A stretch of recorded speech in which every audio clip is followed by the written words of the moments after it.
Hello and welcome to my channel. Today we are back on Forza Horizon 4 and we'll be checking out the 2 car pass cars of the week, the seasonal reward of the week, and the Forzathon shop exclusive vehicle of the week, if there is one. First of all, we've got the seasonal event called Old Rivals. Now this is by the Aqueduct at the top of the map, and what you have to do is either choose the 1984 Lancia Delta S4 or the 1984 Peugeot and then 1986 Lancia. We got the wrong way around. So you have to get the Lancia Delta S4 or the Peugeot 205 T16. You have to race both of them two together. Now I've just done the race. I've unlocked the brand new car, which is the Hoonigan RS200. What I'll do is just go and take a look at that and have a look at the customization, go do a drive around and everything. However, to win this car, you need to, of course, own a Lancia or a Peugeot, the Lancia Delta S4 or the Peugeot 205 T16. The best car, I think, for that is the Lancia Delta S4, as the acceleration is a lot better and I found the handling was a lot better. The Peugeot is a bit odd because the acceleration is not that good until you hit the turbo.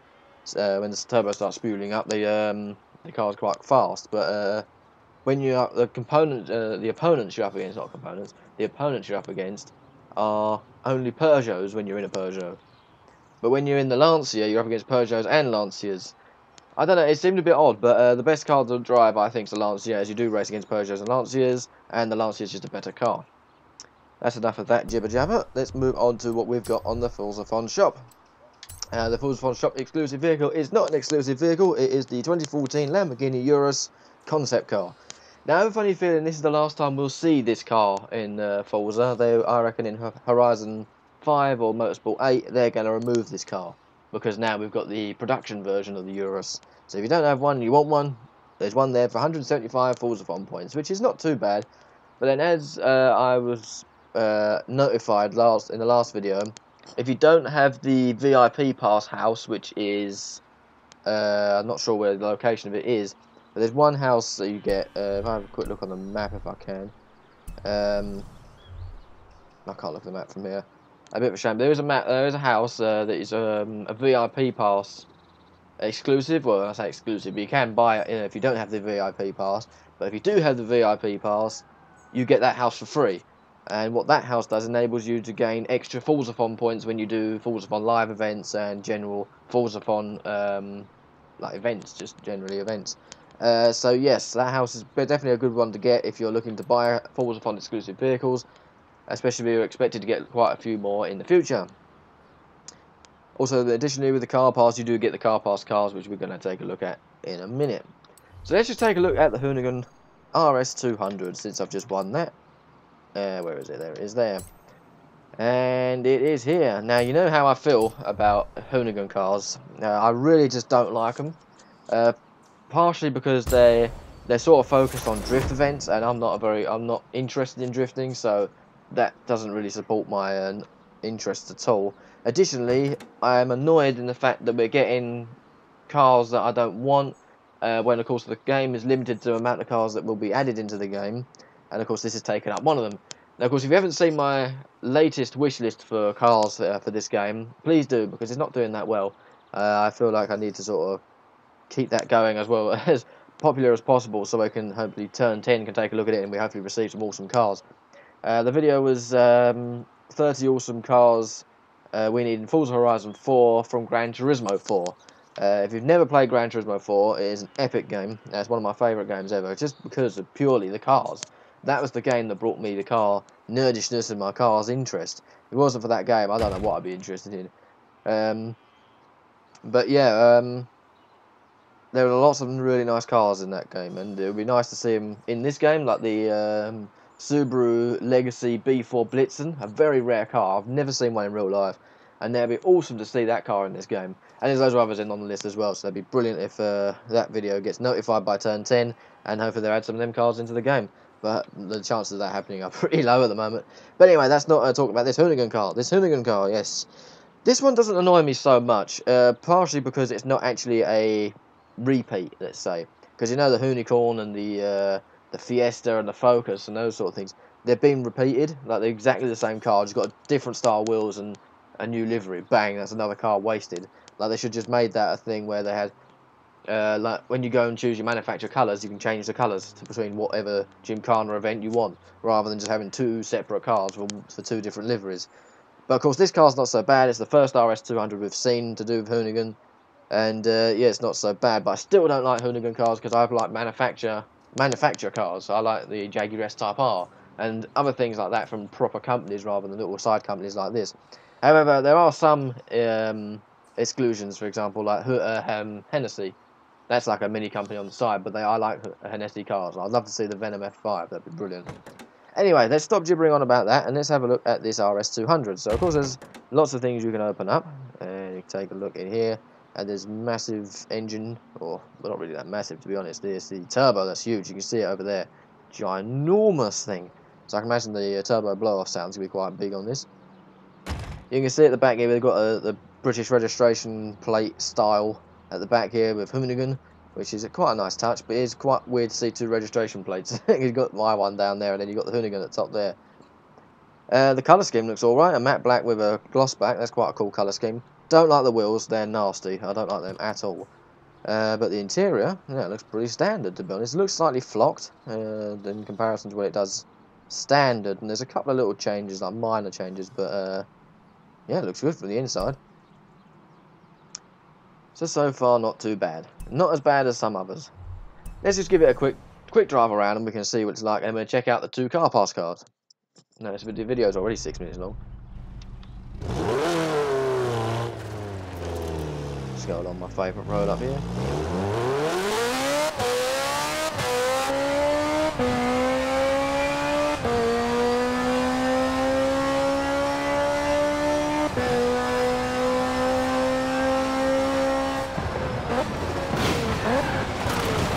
As you can see, it's pretty fast. I was not expecting it to be this fast. Also, it sounds pretty good as well. I'm not sure if that's how the original RS200 sounds in this game. Moron is getting let's see that. Couldn't get past this platoon because he keeps getting in my way.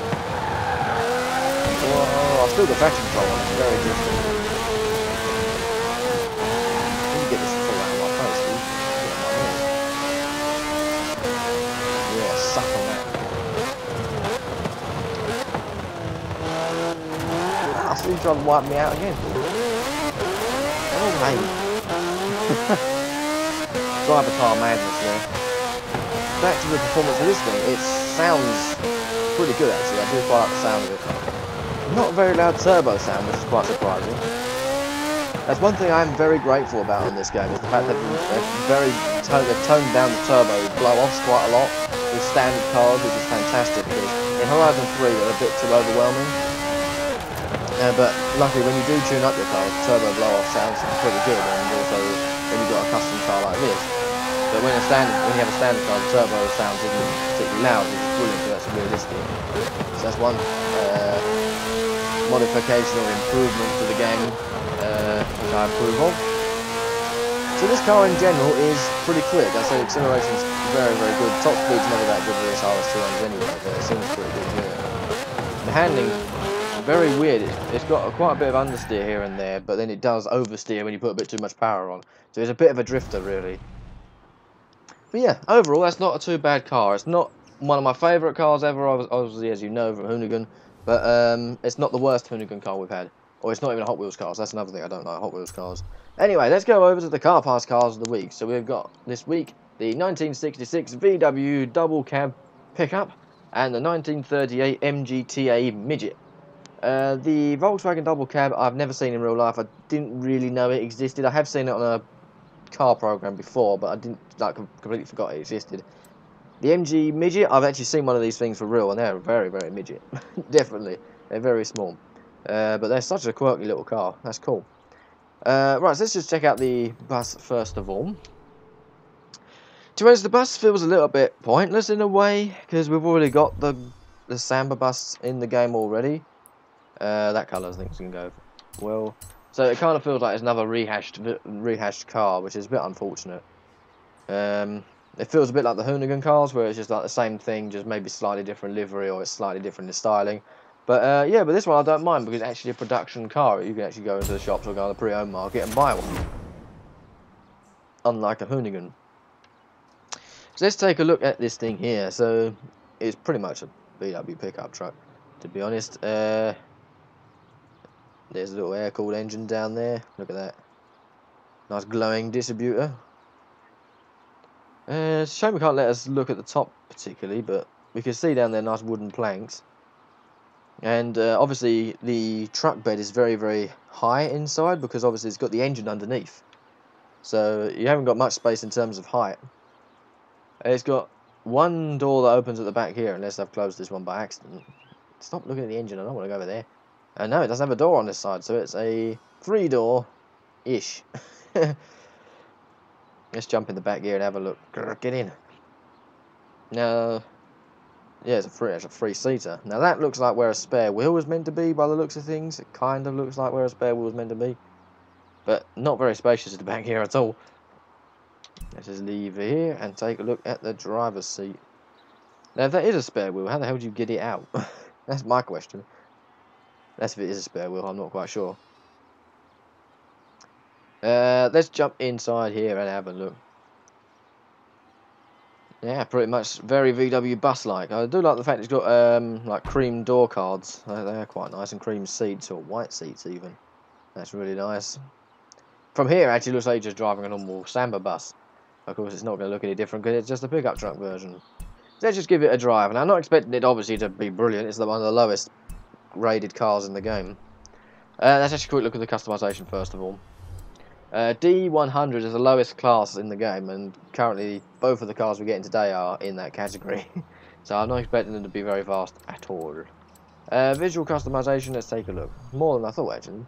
So we've got this one with a bumper going down there, and then we've got a bumper removal. And at the back here we've got this like ducktail spoiler, which is a bit pointless in my opinion. And then you've got the bumper removal here, which makes it look very weird. So visual customization is pretty much what I expected, even though I wasn't expecting to be able to remove the bumpers. That was a bit of a surprise. Let's give it a drive.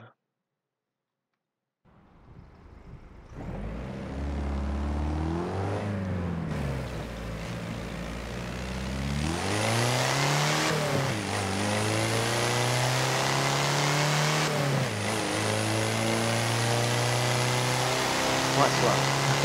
Sounds alright though. It sounds like the VW Beetle or the Samba bus in the game already. I keep calling it Samba bus. It's just a normal bus.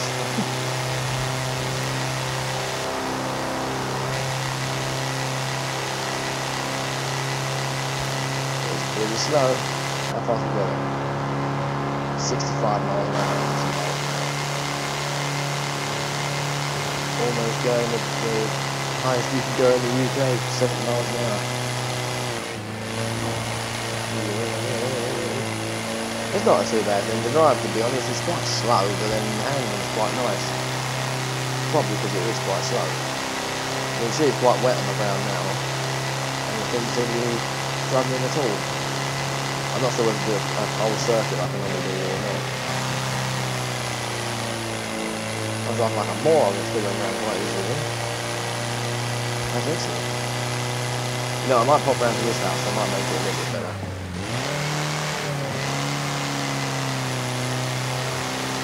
But I think it would just take forever and then drive from here to the house again. I might as well drive to this house and get the MG and drive back the other way. But, you know, it does look like my character's going to get wet in the MG because, yeah, again.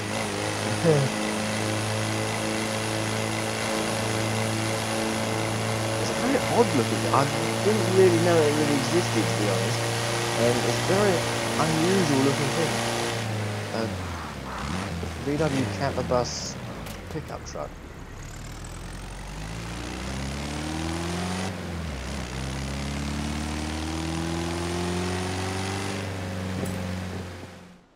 Not too bad at all. I'm very curious on what we're going to get in the next next set of car pass cars. Now, from what we've been told, the car pass should end in the next maybe 6-7 weeks. So we've probably only got about 2 sets left of these car pass cars left, which is rather worrying, to be honest. But then at the end of the day, I have heard, I'm just going to have a quick discussion for while it's just clicked over the 15-minute mark on the video.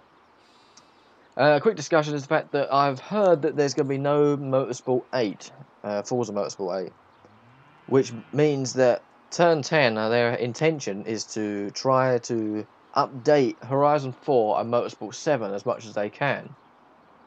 Now, I saw a Mixer video advertised on Twitter, which is where their Turn 10 do their live streams, is on Mixer, and their thumbnail was a picture of the brand new Porsche 911, which that's quite interesting, because I don't know whether, cause I haven't got Mixer, I've never actually watched anything on Mixer before, so it's a bit pointless me discussing that really, but I just saw the Porsche, and I thought that's good, because it's quite interesting to find out, because that either means that we're going to get that in Motorsport 7, or that car is coming here, but maybe in the car pass form, or maybe in a new DLC with the new map expansion, because they have confirmed that we've got a new map expansion coming in the next 6 months or so. However, we don't know what this map expansion is going to be, what it's going to include, or anything. But we've seen, obviously, that this Porsche is an indication of what we might be getting in this game, so that's going to be quite good. With no Motorsport 8, that means that we are going to keep getting updates for a long time for this game, which does give me a hope that my dream cars are going to turn up in this game. The Mercedes-Benz SLR McLaren, the Lister Storm, the Jaguar S-Type R, the Jensen Interceptor Mark III. The list goes on.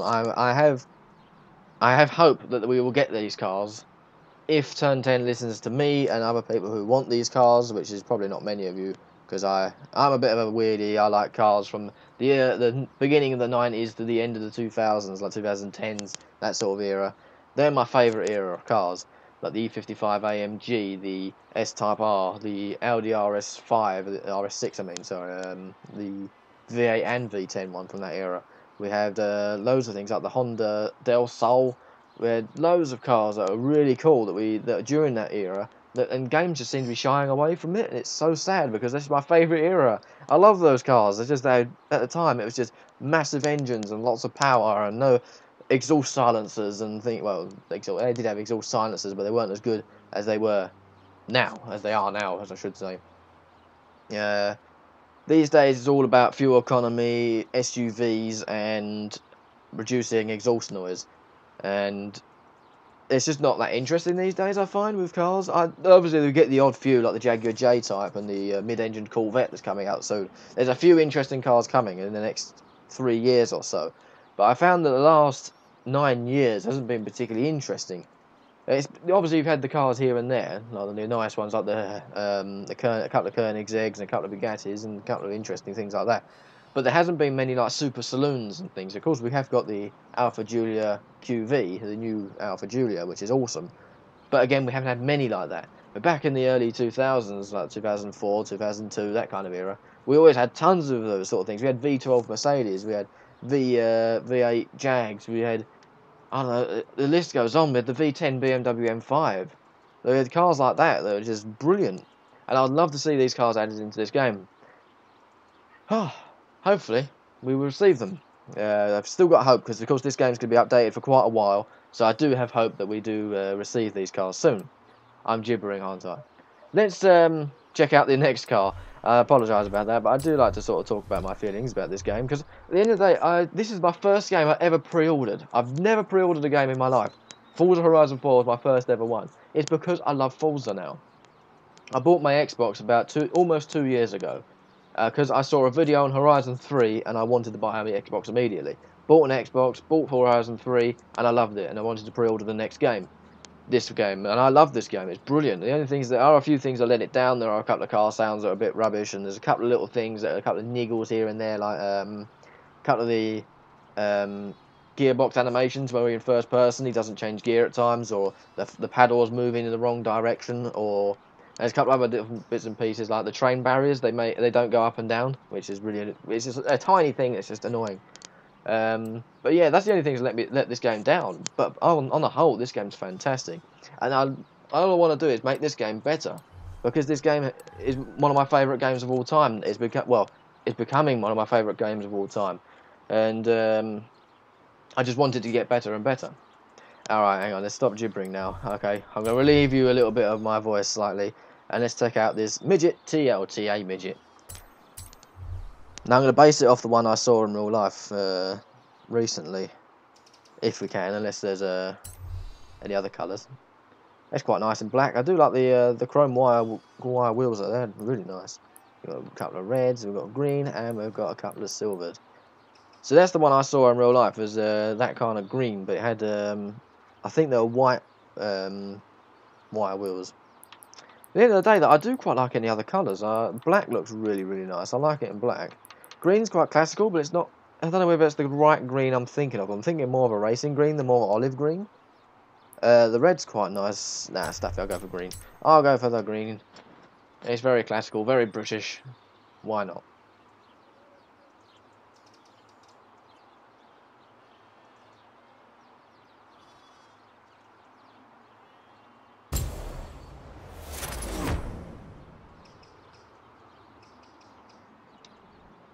Right. Oh, press the wrong button. Forza Vista. Let's take a look at what we've got. There's fantastic side opening bonnet with a whoa, camera angle's going weird. Whoa, what the hell is going on here? The bonnet's not over. The engine's not. Well, obviously it's not letting me check out the engine up close, which is a tiny bit of a shame. But that is a teeny engine. Now you can see there's 4 spark plugs there, so that's obviously a 4-cylinder, tiny little straight 4. It must be only like a 1.5 litre or something like that. Yeah, it's got some nice doors. They open a different way, but that's very sort of classical for that period. The doors opening that way. There's no boot or anything, but let's just have a look at the driver's seat. Got a lovely wooden dashboard that looks well, lovely. Got a couple of dials. They've got the speedometer over the passenger side, so they can tell you how fast you're going. And yeah, we've got a couple of little dials and things, a couple of buttons over here. I can't read what they say because it's a little bit blurry and I can't zoom in, so it's a bit of a shame. I do like the little rear view mirror hanging up on the dashboard there. That's pretty cool. Right, so let's take this thing out for a drive. Actually, let's check out the customization first of all. I keep forgetting about customization because I don't normally customize my cars. You may have noticed that my cars are completely and utterly standard. So I don't often go over here and have a look at customization. Here we've got that teeny little thing down there that doesn't seem to do anything by the looks of things, apart from probably scoop up some snow. Then we've got the tiny little spoiler that clips onto the roof, which doesn't really make any sense. But there we go. So now let's go and give it a drive. So we'll just drive this from here to the other house that I started off with at the beginning of the video. Just so it's not a particularly long test drive, but it's not exactly a fast car, I can imagine. Spin it around a little bit. Turning circle's not bad.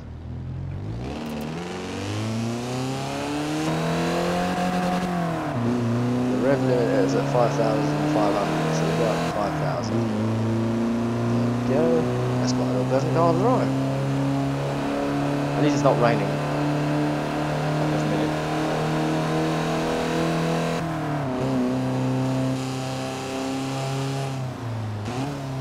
Pretty much how I was expecting it to sound. I'm not sure if that's particularly correct, but it's pretty much how I was expecting it to sound. It sounds reasonably similar to the MGB in this game.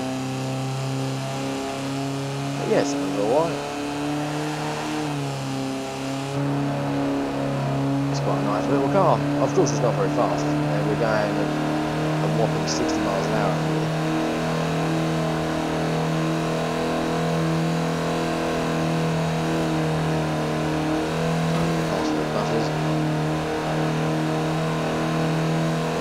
Almost getting to 65 miles an hour.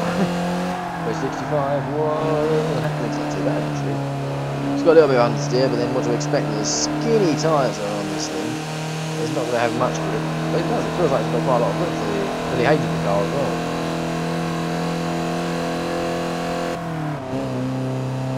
As you can see, it does sort of fill the bumps slightly though. You're going over those little bumps that I've never really noticed they were there before. You can see the car was bumping up and down quite a bit.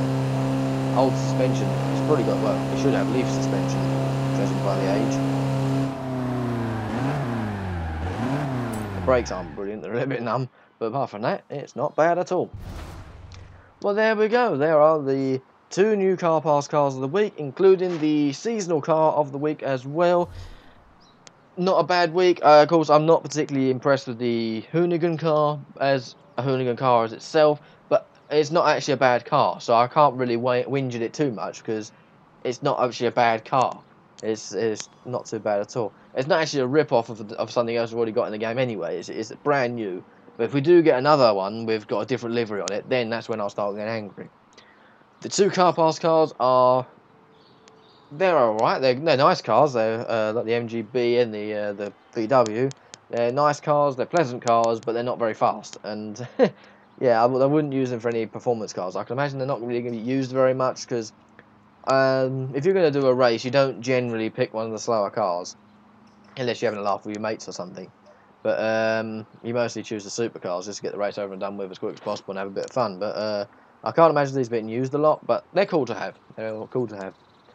And it's better than having a Hot Wheels car anyway, in my opinion. Or having another Hoonigan set or something like that. Well, anyway, thank you very much for watching this video today. Hopefully you found it good, useful and entertaining. I have sort of gibbered on a little bit today, but of course I'm trying to express my feelings about this game. I want the people to know how much I like this game, how much I just want it to improve, how much it looks like I'm complaining a lot about this game, but I'm not. I'm just providing constructive feedback to get this game even better, to grab all the other racing games by the scruff of the neck and give them a right beating. Which, to be honest, this game is doing at the moment, with all the seasons and houses and everything. Although the houses are just regenerated festivals, they're just festivals without all the people around you. That's all it is, really. But at the end of the day, just the concept of having houses is not a bad idea. Anyway, thank you very much for watching this video today. Hopefully I'll see you in the next one. Bye!